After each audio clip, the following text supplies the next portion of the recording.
여러분, 부메랑 던져보셨나요? 던진 사람에게 다시 돌아오는 게 특징이잖아요. 이게 가끔은요, 국제정치에서도 똑같이 일어납니다. 특히 한 나라를 딱 겨냥해서 시작한 무역전쟁이 어쩌다가 전혀 예상치 못한 곳을 타격하게 됐는지 오늘 그 흥미로운 과정을 한번 파헤쳐 보겠습니다. 핵심 지지자 곡소리. 와, 헤드라인이 정말 강렬하죠? 대체 누가 왜 이런 절규에 가까운 소리를 냈을까요? 사실 이 한 문장 안에 오늘 우리가 파헤칠 이야기의 모든 게 다 담겨 있다고 해도 과언이 아닙니다. 자, 바로 이게 오늘 이야기의 핵심 질문입니다. 아니, 중국을 겨냥한 무력전쟁인데 어떻게 그 정책을 지지했던 미국 농부들이 되려 피해를 보게 된 걸까요? 정말 이상하죠? 지금부터 그 과정을 한번 따라가 보시죠. 네, 첫 번째 이야기의 제목은 고통스러운 수학입니다. 우리가 보통 이런 문제를 얘기할 때 거대한 정책부터 논의하곤 하는데요. 그 전에 이 모든 파도의 한가운데 있었던 사람들의 목소리에 먼저 귀를 기울여 보는 게 순서일 것 같습니다. 이 거대한 무역 분쟁에서 가장 먼저 그리고 가장 큰 타격을 입은 사람들은요. 놀랍게도 미국의 대두농부들이었습니다. 아니, 나라를 위한 정책이라면서 왜 가장 먼저 이분들이 피해를 입었을까요? 지금부터 그 이유를 자세히 한번 살펴보겠습니다. 자, 이제 갈등의 중심으로 한번 들어가 보죠. 이 모든 걸 촉발시킨 국제 정책의 충돌, 바로 관세 전쟁이 대체 어떻게 시작된 건지부터 알아보겠습니다. 시작은 간단했습니다. 미국이 먼저 중국산 제품에 관세를 꽝 부과하니까 중국도 바로 그래? 그럼 우리도 하면서 미국산 제품에 보복 관세로 맞대응한 거죠. 전형적인 눈에는 눈, 이에는 이 식의 무역 분쟁이 막을 올린 겁니다. 그런데 말이죠.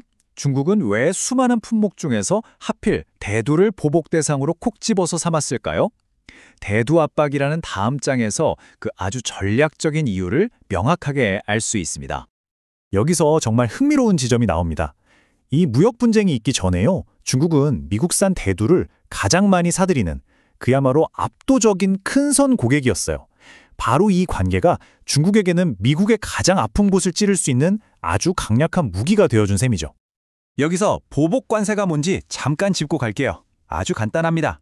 상대방이 우리 물건에 세금을 붙이면 우리도 똑같이 너네 물건에도 세금! 이렇게 받아치는 거예요. 무역전쟁에서 가장 기본적으로 쓰는 공격 방식이라고 할 수 있죠. 그리고 그 결과는요. 와, 정말 엄청났습니다. 중국이 미국산 대두의 보복 관세를 딱 매기자마자 주문이 말 그대로 뚝 끊어져 버렸어요. 이 그래프 좀 보세요. 보복 조치 이전과 이후의 수출액 차이가 한눈에 봐도 정말 극명하죠.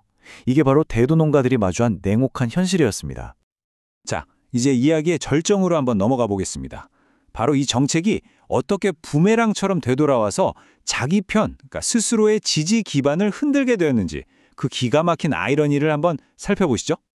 대두 수출이 급감하면서 생긴 피해는요, 특정 지역에 집중됐습니다. 바로 판벨트라고 불리는 미국의 핵심 농업지대였죠. 그리고 이곳은 정치적으로도 굉장히 중요한 의미를 갖는 지역이었습니다. 바로 이 지점에서 정치적인 아이러니가 생기는 겁니다. 자, 생각해보세요. 원래 정책의 목표는 미국 산업을 보호하는 거였잖아요. 그리고 이 정책을 가장 강력하게 지지했던 사람들은 바로 그 농업지역의 유권자들이었어요. 그런데 결과는 어땠죠? 결국 그들의 생계를 직접적으로 위협하는 그야말로 완벽한 부메랑이 되어서 돌아온 셈입니다. 자, 이제 마지막으로 이 사례가 우리에게 던지는 더 큰 교훈은 무엇인지 생각해보면서 마무리를 해볼까 합니다. 핵심은 바로 의도치 않은 결과에 대한 겁니다. 결국엔 말이죠. 밖으로 던진 돌이 안으로 튀어서 더 큰 파장을 일으킨 셈이에요. 이것이야말로 우리가 맨 처음에 얘기했던 부메랑 효과를 가장 확실하게 보여주는 사례가 아닐까요? 오늘 이야기는 우리에게 이런 질문을 던집니다. 모든 것이 거미줄처럼 얽히고 설킨 지금 이 세상에서 과연 경제적인 공격이라는 게 우리가 의도한 목표에만 정확히 명중할 수 있을까요? 아니면 언제나 이렇게 예상치 못한 곳에서 더 큰 파열음을 내면서 우리에게 되돌아오게 될까요? 여러분의 생각은 어떠신지 궁금해지는 지점입니다.